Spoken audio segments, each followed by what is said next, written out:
AIDS. It has been over 30 years now since we first heard the acronym. The news reports began in 1981, citing a bizarre sort of cancer that seemed to be infecting gay men across the country. We knew as early as 1981 that something was wrong, something was happening in the community, but we didn't quite know what it was. The first Seattle case was reported in November 1982, and soon the acquired immune deficiency syndrome began infecting heterosexuals as well.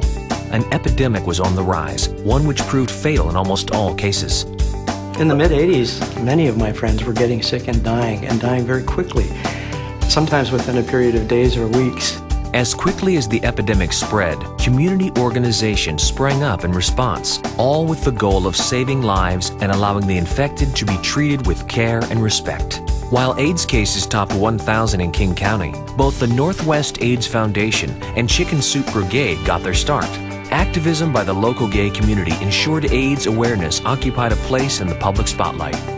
The second decade of HIV/AIDS saw case numbers rising significantly, locally and across the globe. The community was being just decimated. My friends were dying left and right. I began to fear to go out to a local bar because the next thing you would hear was like, "Did you hear about?" National awareness of the reach of the epidemic was emerging. High-profile cases drew media attention to the AIDS crisis as never before. Federal acts increased funding and better access to treatment for those infected. One of my heroes is Ryan White. I wait for the day that I could just hug his mother for opening the door to the funding. By the end of the decade, a vaccine research center had been created, placing greater focus on drug therapies, prevention, and the pursuit of a cure. The world ushered in a new millennium in 2000, and soon after, Lifelong AIDS Alliance was formed through the merger of Chicken Soup Brigade and Northwest AIDS Foundation. Chicken Soup Brigade had begun as a volunteer program to feed and care for HIV/AIDS patients across King County. It has since become one of the nation's leading medical nutrition programs, feeding nearly 1,000 clients a week.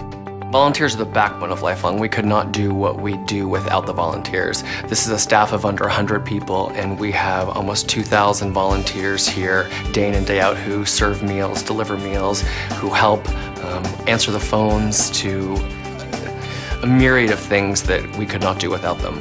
In addition to presenting the annual AIDS Walk and Dine Out for Life Day, Lifelong also provides medical case management, housing, and one-to-one counseling for high-risk individuals.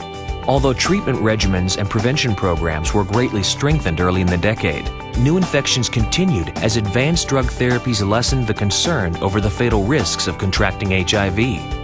You've got people who are still coming into this agency day in and day out who are newly impacted, who are newly infected, who may have been affected 5 years ago but now have lost a job, who need health insurance or need food.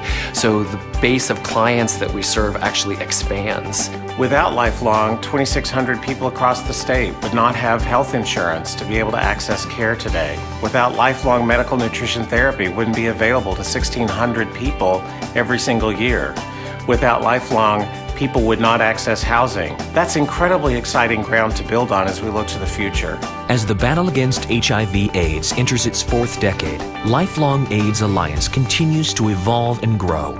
Our work, our mission does not end until every last symptom is cured and every new transmission is eradicated.